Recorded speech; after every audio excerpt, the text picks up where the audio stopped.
Bismillahirrahmanirrahim. Assalamualaikum warahmatullahi wabarakatuh. Perkenalkan, nama saya Rita Rosita dengan NIM 201130186. Saya berasal dari Malingping, Lebak, Banten, dan hobi saya yaitu membaca novel.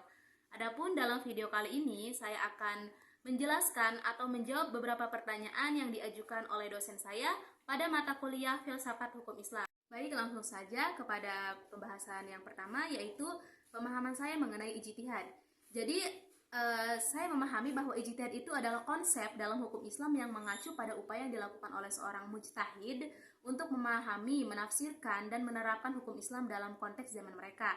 Ijtihad juga melibatkan proses berpikir dan penalaran yang mendalam untuk mencapai pemahaman yang tepat tentang ajaran Islam dan menerapkannya dalam berbagai masalah kontemporer.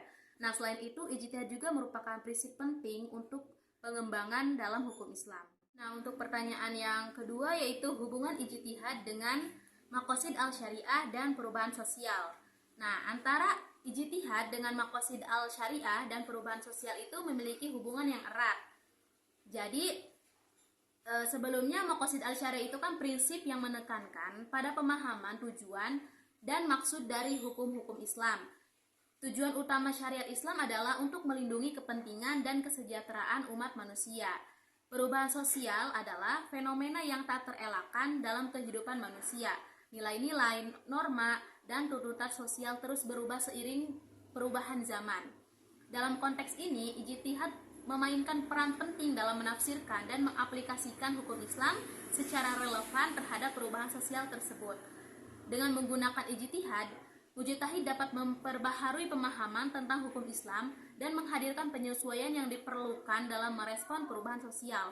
Ijtihad yang berkualitas dan berdasarkan pada prinsip-prinsip maqasid al-syariah dapat memungkinkan hukum Islam untuk tetap relevan dan memberikan panduan yang bermanfaat bagi masyarakat muslim dalam menghadapi perubahan sosial yang kompleks dan dinamis.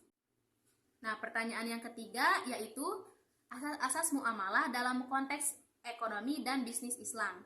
Jadi asas-asas ini merujuk pada prinsip-prinsip yang mengatur transaksi dan interaksi ekonomi dalam kerangka syariat Islam.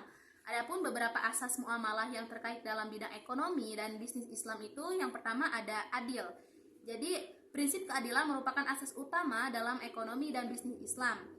Setiap transaksi dan interaksi ekonomi harus dilakukan dengan keadilan dan kesetaraan antara pihak yang terlibat. Dan yang kedua itu tidak adanya riba. Karena riba atau bunga itu diharamkan dalam Islam. Jadi prinsip ini melarang praktik pinjaman atau pemberian uang dengan tambahan bunga atau keuntungan yang tetap. Dan yang ketiga yaitu larangan gharar. Gharar ini merujuk pada ketidakpastian atau ketidakjelasan dalam transaksi yang dapat menimbulkan kerugian salah satu pihak. Yang keempat, larangan maisir. Maisir ini merujuk pada praktik perjudian dan spekulasi yang tidak sehat. Pertanyaan terakhir yaitu mengenai kesan yang saya berikan untuk mata kuliah Filsafat Hukum Islam ini. Jadi, pada mata kuliah Filsafat Hukum Islam dapat membantu mahasiswa yang untuk mengembangkan keterampilan analisis, pemikiran kritis, dan penalaran logis. Di sini juga diajarkan untuk mempertanyakan asumsi-asumsi mendasar, mengevaluasi argumen hukum dengan landasan filosofis, dan memahami konteks historis dan sosial di balik pembentukan hukum Islam.